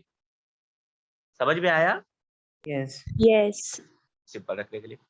अच्छा बच्चों, यहाँ पे अगर मैं कौन सा वेवफ्रंट भेजू, अगर देखो सर ये स्फेरिकल वाले आते, तो यहाँ पे अलग अलग फेज में भी मतलब पहुंच सकते थे ना। मतलब इसके केस में नहीं, आगे के केस में ऐसा कुछ हो सकता था। तो इन्होंने क्या किया पता है? उस समय में, यंग के समय में जो भी चीज अवेलेबल थी, तो उससे उन्होंने क्या बताया देखो, उन्होंने प्लेन वेवफ्रंट को लिया था। किसको लिया था बच्चों? प्लेन वेवफ्रंट को। अच्छा, प्रॉब्लम क्या है? तो आप सोचोगे कि सर बता दो सीधा, प्लेन वेवफ्रंट क्या? हमें तो पता है प्लेन वेवफ्रंट क्या होता है। Plane wave front. तो ये प्लेन वेव फ्रंट, प्रॉब्लम ये है बच्चों कि ये प्लेन वेव फ्रंट को मोनोक्रोमैटिक भी रखना है। कैसा लेना है प्लेन वेव फ्रंट को? किसकी वजह से लेना है? मोनोक्रोमैटिक सोर्स की वजह से। इधर देखिए, अब ये मोनोक्रोमैटिक लेना है और एक सिंगल वाला। अच्छा, प्लेन वेव फ्रंट का फॉर्म होता है बच्चों, अभी आप समझोगे। प्लेन वेव फ्रंट का फॉर्म होता है जब सोर्स कहाँ रहे? फाइनाइट डिस्टेंस पे कि इनफाइनाइट पे बच्चों? प्लेन वेवफ्रंट कब फॉर्म होता है? जब सोर्स क्या हो बच्चों, इनफाइनाइट डिस्टेंस में। देखिए मैंने एग्जांपल दिया था कि सन सन से जो भी स्फेरिकल ये बन रहे हैं, ठीक है। अच्छा चलिए ये भी छोड़िए, मैं आपको एक डायग्राम दिखाता हूँ, शायद आपको वो समझ में आए। ये देखिए, अब देखिए ये स्फेरिकल सर्कुलर है, इसको बहुत बड़ा करने पे ये स्ट्रेट दिखने लगा है कि नहीं बच्चों, ये वाला पार्ट बच्चों, यस सर। ये आपका कैसा दिखने लगा है ये वाला पार्ट? अगर बहुत बड़ा कर देने पे मतलब क्या हो जा रहा है, ये मतलब समझ में आया है? स्ट्रेट दिखने लगा है ना ऑलमोस्ट, लेकिन हमें क्या पता है ये क्या है, ये तो सरकमफेरेंस था, ये कैसे स्ट्रेट हो सकता था? समझ में आया? इसी तरह से मैं क्या बोल रहा हूँ पता है, मैं बोल रहा हूँ कि अगर सोर्स इनफाइनाइट डिस्टेंस पे हो, अगर हमारा सोर्स इनफाइनाइट डिस्टेंस पे हो, तो उससे आते आते ये जो पार्ट रहता है इतना बड़ा हो चुका होता है कि हमारे जैसे अर्थ है हमारा, ये भी स्फेरिकल है, बट हम देखते हैं कहीं पे तो हमें लगता है ये प्लेन है, तो हमारे कंपेयर में ये इतना बड़ा हो चुका होता है बच्चों कि ये हमें क्या अपीयर होने लगता है, स्ट्रेट। समझ में आया? प्लेन यस जैसा कैसा दिखने लगता है, ये प्लेन, स्फेरिकल की जगह ये क्या दिखने लगता है, प्लेन। समझ में आया? तो अब प्लेन वेव फ्रंट के लिए बच्चों डिस्टेंस कितना होना चाहिए, इनफाइनाइट, क्या होना चाहिए? इनफाइनाइट। अभी समझ में आया? यस और सर। किस सोर्स से ये आया है, पॉइंट सोर्स से ही आया है, इनफाइनाइट डिस्टेंस पॉइंट सोर्स। समझ में आया? लेकिन बच्चों सिंगल वेवलेंथ का यहाँ से कोई आता रहे और इनफाइनाइट डिस्टेंस से आए, तो ये तो बेचारा खो जाएगा। इतनी सारी लाइट है कि उसके बीच में ये तो मिलेगा ही नहीं हमें। मिल पाएगा क्या?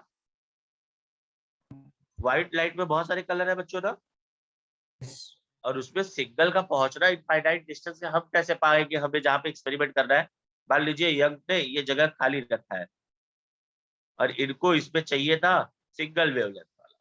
अब सिंगल वेवलेंथ वाला इनफाइनाइट डिस्टेंस से लाने जाओगे तो मिलेगा नहीं। तो इसका यंग ने क्या आइडिया निकाला पता है, कि एक पॉइंट सोर्स दिया फाइनाइट डिस्टेंस पे,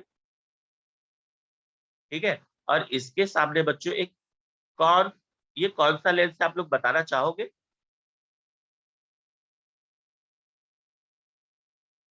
कॉन्वेक्स।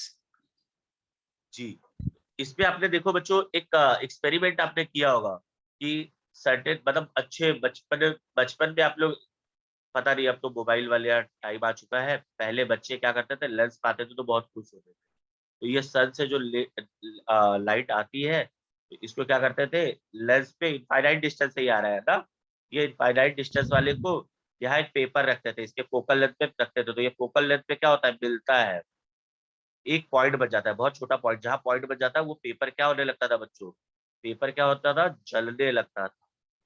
समझ में आया? ये पेपर जल जाता था। आपको समझ में आया? इसके फोकल लेंथ पे ये क्या बन जाता है, जो भी इनफाइनाइट डिस्टेंस से जो भी लाइट आती है यहाँ पे लाने के बाद ये क्या हो जाता है, पॉइंट सोर्स बना दे रहा है, क्या बना रहा है, पॉइंट बना दे रहा है। तो उसका अपोजिट भी पॉसिबल है बच्चों, अगर इसके फोकल लेंथ पे मैं पॉइंट सोर्स को रख दूं। समझ में आ रहा है आप लोगों को? Yes sir. अगर इसके पॉइंट सोर्स पे रख दूं, तो यहाँ तक आते आते ये क्या हो जाएगा, इनफाइनाइट डिस्टेंस वाला क्रिएट कर देता, तो यहाँ पे ये क्या बन जाते हैं, प्लेन वेव फ्रंट। क्या बन जाता बच्चों, यहाँ पे प्लेन वेव फ्रंट। समझा क्या आप लोगों को? यस। ये आपका क्या बन जाता, प्लेन वेव फ्रंट बन जाता है। देखो, अगर ये यहाँ पे इनफाइनाइट को फाइनाइट कर दे रहा है बच्चों बहुत, अगर इस साइड सोर्स रखोगे, मान लो सन यहाँ पे है या यहाँ पे कोई पॉइंट सोर्स है, लेजर आपने यहाँ पे किया, तो ये इसको क्या बना देगा, इस साइड से जो आउटपुट निकलेगा वो क्या हो सकता है, इनफाइनाइट हो सकता है कि नहीं? लाइट का पाथ बच्चों रिवर्स हो सकता है। समझ में आया? अगर लेंस के एक ओर से आप कोई एक्सपेरिमेंट कर सकते हो तो दूसरे से नहीं, लेकिन उसे लाइट को कहाँ रखना पड़ेगा, कहीं पे भी रखोगे तो चलेगा नहीं, इसके कहाँ होना चाहिए, फोकल लेंथ पे। कहाँ होना फोकल। चाहिए, कल लेंथ पे। फोकल लेंथ इतने डिस्टेंस में, मतलब फोकस होता है ना इसके, लेंस के फोकस पे आपको रखना पड़ेगा। ये समझा क्या आप लोगों को?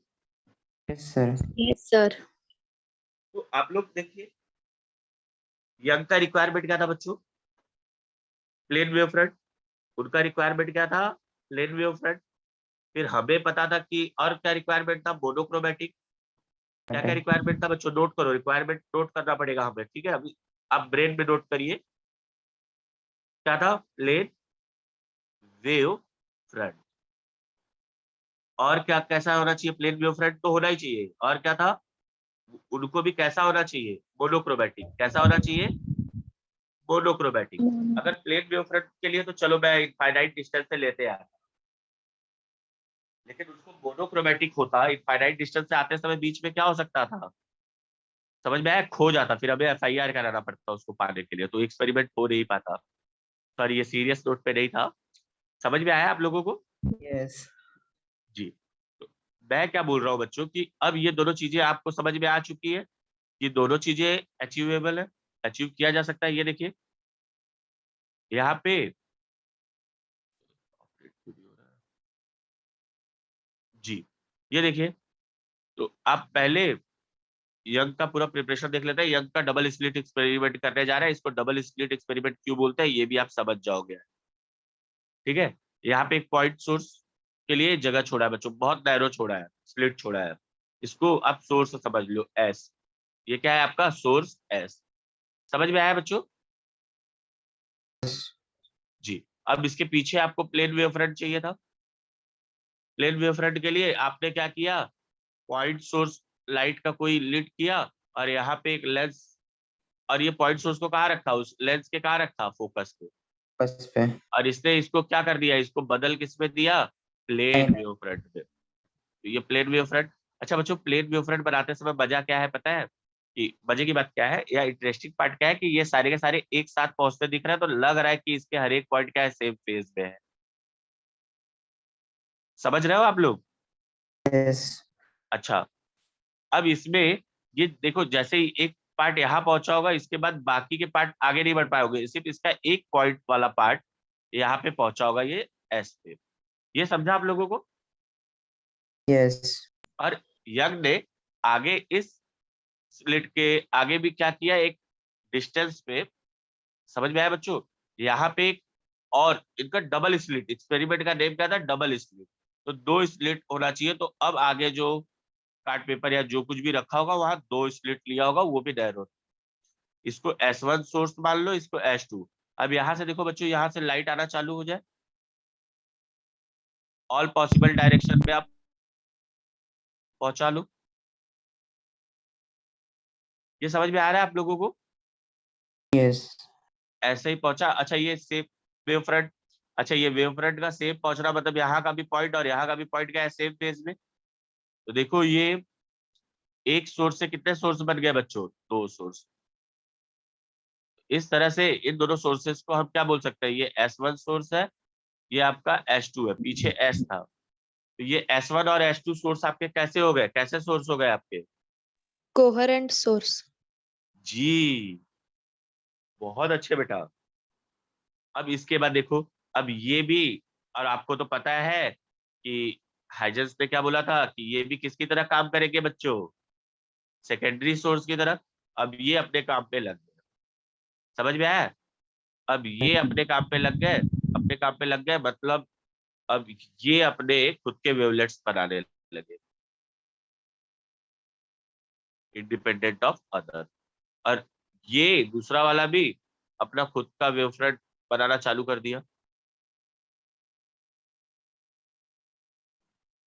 अच्छा ये जो मिल रहा है, अभी देख रहे हो कि इंटरफेरेंस हो रहा है, लेकिन इंटरफेरेंस बच्चों हवा में नहीं देखा जा सकता। इसे देखने के लिए स्क्रीन चाहिए होता है। क्या चाहिए होता है? स्क्रीन। तो ऐसे ही अच्छा बच्चों, मैं ऐसा डायग्राम अगर बना नहीं पाऊंगा आगे तक, आपको समझ में आया, लेकिन मैं ये बता सकता हूँ कि ये कहीं स्क्रीन पे ही ऑब्जर्व होगा। तो इसमें बच्चों इंटरेस्टिंग फैक्ट ये है कि यहाँ से जो भी मैं ऐसा डायग्राम बनाता हूँ बच्चों, ये आपका क्या दिखाता है? वेव का प्रोपागेशन। ये क्या दिखाता है? वेव का प्रोपागेशन दिखाता है कि नहीं दोनों सोर्स से? यस। अच्छा Yes. सिर्फ यही डायरेक्शन तो होगा नहीं, सभी ऑल पॉसिबल डायरेक्शन पे स्क्रीन पे पहुंच रहे होंगे। ये ऐसे डायरेक्शन में भी पहुंचते होंगे, ये भी ऐसे डायरेक्शन में पहुंच रहा होगा। इसी तरह से एक ऐसा भी सिचुएशन आ सकता है बच्चों कि जिस समय ये यहाँ पहुंचा है, यहाँ से निकलने वाला एक वेव फ्रंट भी इस समय पे पहुंच जाए, तो देखो दोनों की वजह से स्क्रीन पे कहीं एक साथ पहुंचे है ना बच्चों। Yes Yes. अच्छा, ये एक पॉइंट नोट कर लो, और एक पॉइंट ये देखो, ये दोनों भी कहीं एक साथ ऐसी जगह पे भी यहाँ इस साइड भी एक साथ पहुंच सकते हैं। ये समझ में आया आप लोग को? सर। तो हर बार ये वेव फ्रंट नहीं बनाते बैठूंगा मैं। अब आपको अंडरस्टैंडिंग हो गई। अब देखिए, मैं इसमें से क्या क्या पार्ट आगे के डायग्राम में नहीं ड्रॉ करूंगा, ये पार्ट नहीं ड्रॉ करूंगा क्योंकि ये आपको समझ में आ गए, ठीक है। ये पार्ट भी ड्रॉ नहीं करने जाऊंगा क्योंकि इसकी भी मैकेनिज्म आपको समझ में आ गई, कोहेरेंट समझाना था मुझे, वो समझ गए। और ये वेवफ्रंट नहीं बनाऊंगा, अब सीधा इसी को अगर मैं बनाऊं। अच्छा बच्चों, एक बात बताइए आप, ये जो दो डायग्राम, ये दोनों डायग्राम नंबर 1 और ये नंबर 2, ये दूसरे वाले सोर्स से पहुंचा है, पहले वाले सोर्स से पहुंचा है, इसमें कुछ स्पेशल दिखाई दे रहा है आप लोगों को? देखो बच्चों, इसने कम डिस्टेंस ट्रेवल किया है, इसका पाथ छोटा है, और इसका एस से जो पहुंचा है यहाँ पे, सपोज यहाँ पी लिख दो, तो आपको दिख रहा होगा, जैसा कि डायग्राम में आपको दिख रहा होगा, S1P is smaller than S2P। तो यहाँ से जो लाइट निकली है, इसका पाथ क्या है बच्चों? स्मॉल है कंपेयर टू इसके, है कि नहीं है? यस मतलब हम क्या बोल सकते हैं, दोनों के पाथ में डिफरेंस है। तो पाथ डिफरेंस कितना होगा बच्चों? S2P माइनस S1P, ये क्या होगा? पाथ डिफरेंस होगा। समझा क्या आप लोगों को? Yes, sir. आज आप लोगों को क्या समझा बच्चों? मोनोक्रोमैटिक लाइट समझ में आया है, ठीक है। और आपको क्या समझा है? कोहेरेंट सोर्स समझ में आया है। और अभी अभी आपको क्या समझ में आया है बच्चों की, जहां पे भी ये मिलते हैं, स्क्रीन के जिस भी पॉइंट पे मिलते हैं, वहां पे क्या हो सकता है, क्या डिफरेंस हो सकता है बच्चों? इसको क्या आप बोल Path रहे थे? difference. Path difference. जी। और इसके पहले आप लोगों ने क्या सीखा था बच्चों? ये तो पाथ डिफरेंस है ना, ये आपका पाथ डिफरेंस है। अच्छा, इसी की तरह बच्चों, आपने एक और स्टार्टिंग में मैंने नेम नहीं दिया था, बट वहां पे बताया था फेज डिफरेंस। देखो, सेम फेज में मिलते हैं जब हम बोलते हैं, और अपोजिट फेज में मिलते हैं, तो वो हम किसकी बात करते हैं? Phase difference. तो दो चीजें आएगी, एज लॉन्ग एज इंटरफेरेंस आप स्टडी करोगे, तो आपको ये दो चीजों से आपका सामना होगा। एक होगा उसमें से पाथ डिफरेंस, और बच्चों दूसरा वाला जो आपका होगा, वो होगा फेज डिफरेंस। समझा है क्या आप लोगों को? Yes sir. स्टार्टिंग में जो आपने बनाया ना, उसमें हम डबल स्लिट ले सकते हैं ना बिगिनिंग में? डबल स्लिट स्टार्टिंग में कैसे ले सकते थे बच्चों? यही शुरू में अगर ले लेते तो प्रॉब्लम क्या होता, कभी ऐसा भी, मतलब मैंने क्या बोला कि एक ही सोर्स से आना चाहिए। तो अब ये जैसे आया है प्लेन वेव फ्रंट, तो आप देख रहे हो कि इसका हर एक पॉइंट एक सेकेंडरी सोर्स की तरह काम कर रहा था, यस तो ये थोड़ा सा अलग हो जाता। मैंने ऐसा बोला ना कोहेरेंट सोर्स में कि एक ही सोर्स से आया हूं, ऐसा बोला था ना बच्चा। Yes sir. तो एक Sir. सोर्स से आना मतलब प्लेन वेव फ्रंट ड्रॉ कर रहे हो, तो उसका हर एक पॉइंट सेकेंडरी वेव की तरह काम कर रहा है। तो मुझे सिर्फ एक से चाहिए था, इसलिए पहले एक स्प्लिट रखा, उसके बाद दो स्प्लिट रखा। ये सारा झंझट हमने सिर्फ कोहेरेंट सोर्स के लिए किया है। अगर ये दो अलग अलग से लेते हैं बच्चों, तो इनके बीच में फेज डिफरेंस टाइम के साथ बढ़ता जाता। जैसे जैसे ये आगे बढ़ते हैं, इनके बीच में फेज डिफरेंस कांस्टेंट नहीं रह जाता। समझ में आया? Yes sir. Yes, ये sir. थोड़ा अच्छा कॉन्सेप्ट हो जाता है। वहां तक हमें जाना नहीं है, जहां तक हमें जानना है वहां तक का ही मैं बता पा रहा हूँ, ठीक है। सही है ना बच्चों? समझ में आ रहा है ना आप लोगों को? Yes, sir. आप लोगों को क्या समझ में आ गया कि पाथ डिफरेंस होता है और क्या होता है? Phase difference. तो ये दोनों बातें ध्यान देनी होगी। अब जब इंटरफेरेंस होगा, तो इन दोनों को ध्यान देना होगा। लेकिन इन दोनों का आप जानते हो कि इन दोनों में भी रिलेशन होता है बच्चों?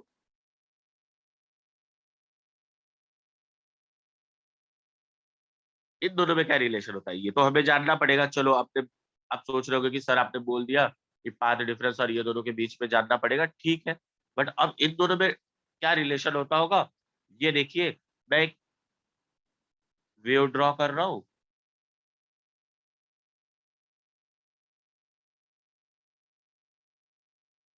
एक ही वेव ड्रॉ कर पाया हो बच्चों। तो यहाँ पे यहाँ से यहाँ तक का पाथ डिफरेंस कितना होगा, यहाँ से यहाँ तक का पाथ डिफरेंस हम कितना बता पाएंगे? यहाँ से यहाँ तक का पाथ डिफरेंस कितना दिखाई दे रहा है बच्चों आपको? वेवलेंथ के इक्वल Yes. और Lambda. वेवलेंथ के जी, तो पाथ डिफरेंस कितना हुआ बच्चों? लैम्डा। समझ में आया? अच्छा एक बात बताइए, इसके और ये पॉइंट के बीच में पाथ डिफरेंस कितना है? ओ, ये तो सर आपने क्या पूछ लिया, ऐसा तो कुछ बताया नहीं था। तो आप याद करोगे।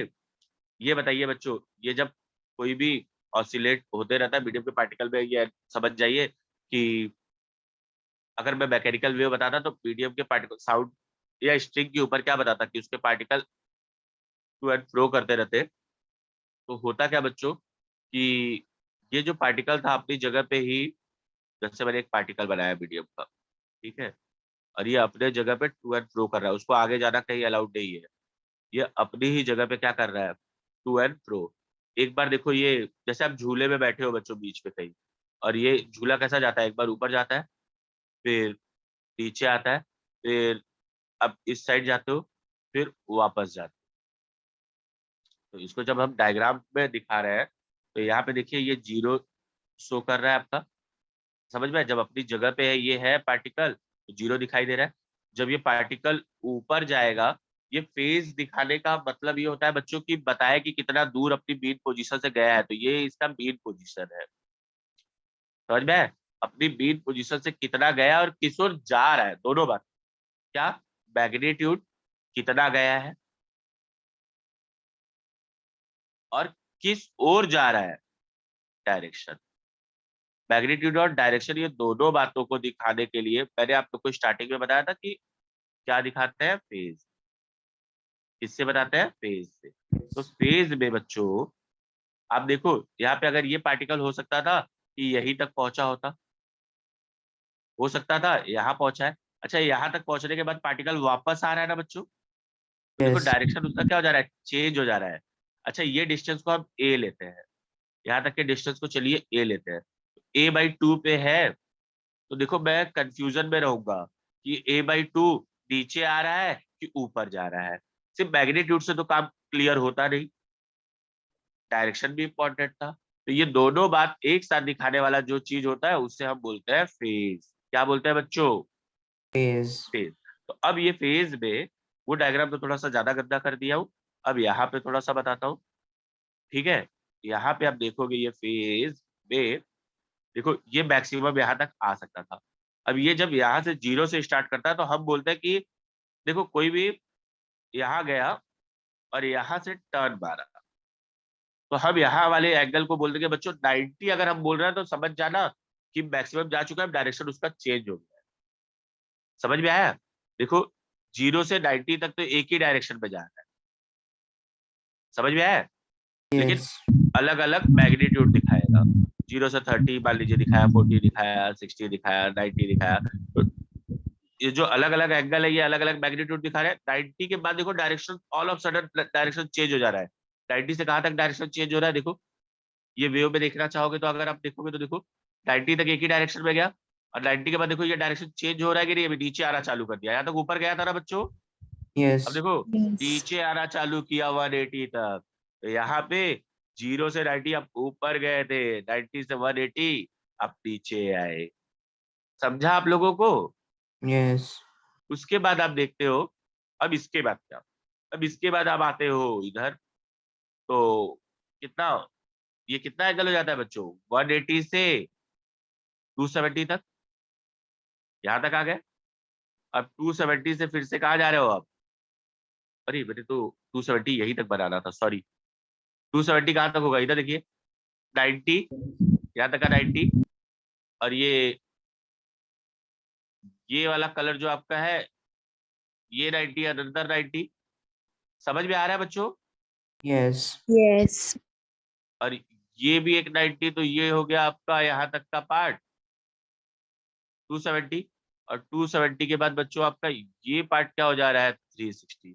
360 360. में 360 में ये वापस अपनी जगह पहुंच जा रहा है। कहाँ पहुंच जा रहा है? अपनी जगह। समझ में आया? तो यहाँ से यहाँ तक का फेज डिफरेंस कितना हुआ बच्चों? 360। 360 को, ये जो 360 है, इसको जब रेडियन में लिखते हैं ना बच्चों, तो रेडियन में कितना हो जाएगा? 2 पाई 2 pi radian. बहुत अच्छे। ठीक है, 2 पाई रेडियन। तो मैंने अभी अभी क्या बोला बच्चों कि दो चीजें थी। एक आपका क्या था? Path difference. और एक आपका क्या था? Phase phase difference. डिफरेंस। तो पाथ डिफरेंस कितना था बच्चों? लैम्बडा पाथ डिफरेंस कितना दिखाता है? कितने का फेज डिफरेंस दिखाता है? 2 पाई का। कितना फेज डिफरेंस दिखाता है बच्चों? 2 पाई का। देखो, हमने यही तक की बात की है ना? किया है कि नहीं? Yes sir. Yes, अरे sir. मैं गुस्से में नहीं बोल रहा हूँ, मैं पूछ रहा हूँ जी। किया है ना? समझा है सबको? Yes sir Yes, sir. समझा.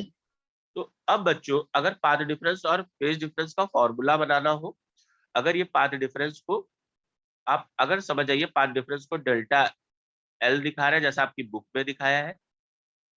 कोई भी पाथ डिफरेंस दो पार्टिकल के बीच में, कोई भी दो पॉइंट के बीच में जो भी पाथ डिफरेंस हो, यहाँ पे फेज डिफरेंस को आप मान लीजिए कि पाई से दिखा रहे हो। वो फेज डिफरेंस किससे हो? पाई से। तो इससे रिलेशन क्या बन सकता है बच्चों? ये क्या डिराइव कर सकता हूँ मैं? ये फॉर्मूला हमेशा काम आएगा आपको, न्यूमेरिकल से लेके हर जगह तक काम आएगा। और इसमें ही नहीं, साउंड वेव और कहीं पे भी जो कुछ भी आप पढ़ोगे आगे वेव से रिलेटेड, वहां पे काम आने वाला है। तो मैंने अभी अभी क्या बोला बच्चों? दो चीजें होती है, पाथ डिफरेंस और दूसरा क्या होता है? Phase difference. जी, डिफरेंस। तो पाथ डिफरेंस में अभी अभी मैंने बताया, पाथ डिफरेंस को किससे हम दिखा सकते हैं? डेल्टा एल से। और इसको किससे दिखा सकते हैं? पाई से। Pi. ये दोनों का वैल्यू पता नहीं है अभी। हाँ, अगर इसमें से किसी एक का वैल्यू पता हो तो। अब देखिए, जैसे यहाँ पे मैं लिख रहा हूँ, अब दूसरा वाला पार्ट लिख रहा हूँ बच्चों। यहाँ लिखा मान लीजिए मैंने, कितना था? लैम्बडा ना? पार्ट डिफरेंस कितना था? लैम्बडा ना? कितना फेज डिफरेंस दिखाता था? ये दोनों नोन वैल्यू है। 2 pi. तो हमारा फॉर्मूला क्या बन जाएगा बच्चों कि अगर फेज डिफरेंस निकालना हो, देखो बचपन में जब आप पढ़ते थे कि ये इसके डायरेक्टली प्रोपोर्शनल है, इसके साथ बढ़ रहा, तो ये भी इसके साथ बढ़ेगा। तो सेम रेशियो को क्या करते हैं? डिवाइड में लिख लो एक दूसरे के। Delta L upon lambda is equal to, यहाँ पे आप क्या लिखोगे? इसी तरह से इसके अपॉन ये किए हो, तो इसके अपॉन ये कर लो आप। ये समझा है क्या आप लोगों को बच्चों? Yes sir. Yes, sir. अब इसमें फेज डिफरेंस का फॉर्मूला कैसे बन जाएगा? देखो बच्चों, फेज डिफरेंस का फॉर्मूला बन जा रहा है कि फेज डिफरेंस कैसे निकालते हो। तो फेज डिफरेंस को यही रहने दिया मैंने। और ये 2 पाई आप देख रहे हो यहाँ पे डिवाइड में, यहाँ आके क्या हो जाएगा? मल्टीप्लाई में। तो ये आपका कैसा हो जाएगा? 2 पाई। और ये लेबड़ा अपॉन में था ही। इनटू और डेल्टा एल। जी, बहुत अच्छे। डेल्टा एल किसको रिप्रेजेंट करता है बच्चों? Path difference. Path difference. तो आपकी किसी बुक में, अगर अच्छी बुक में देखोगे, तो उसमें डेल्टा एल की जगह समटाइम्स कुछ भी लिखा होगा, बट आप समझ जाओगे। अब इसकी जगह लिखा रहता है पाथ डिफरेंस। क्या क्या लिखा रहता है? Path difference is equal to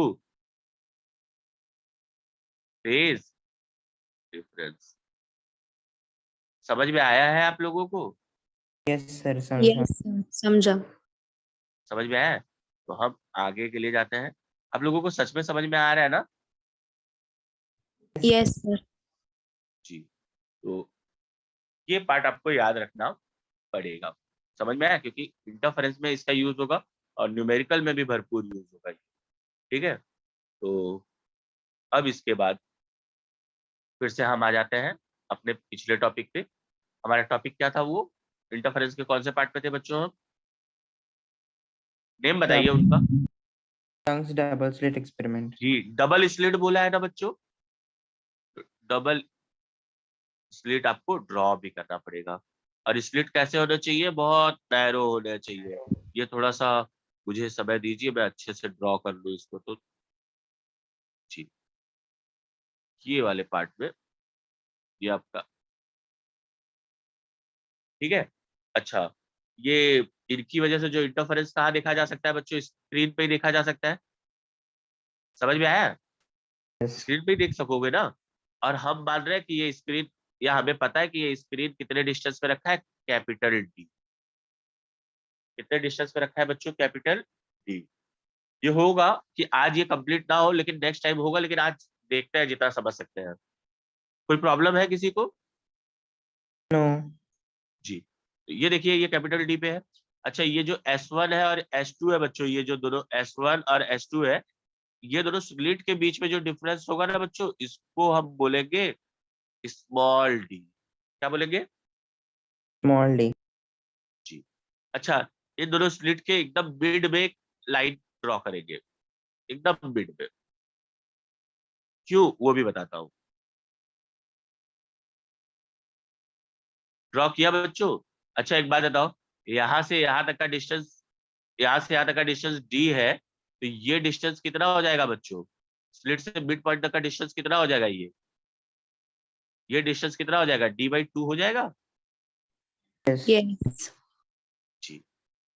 आपका दो सोर्स, ये S1, ये आपका सोर्स S2। ठीक है बच्चों? अच्छा, अब आता है कॉन्सेप्ट वाला पार्ट। अच्छा देखो, यहाँ से जो एक रे, यहाँ से एक वेव, मतलब जो वेव का प्रोपगेशन होते हुए एक रे, आप समझ जाइए कि एक वेव आपका यहाँ पे पहुंचा, इस पॉइंट पे। इस पॉइंट को भी नेम दे देंगे बाद में, ओ। क्या नेम दे देंगे? ओ। यहाँ पहुंचा, और यहाँ से भी एक आपका, सपोज करिए ये रे है, यहाँ से ये भी आपका पहुंच गया यहाँ पे। तो डायग्राम सही नहीं बना है, बट आप सिमेट्रिकल होता है ये। तो आप ये बता सकते हो बच्चों कि ये दोनों के बीच में पाथ डिफरेंस कितना होगा? ये जो है और ये जो है, मतलब मैं क्या बोल रहा हूँ, S1O, और यहाँ पे कौन है? S2O। इन दोनों में रिलेशन, इन दोनों में बिगर कौन होगा, या दोनों क्या होंगे? दोनों के बीच में क्या रिलेशन है पाथ डिफरेंस में?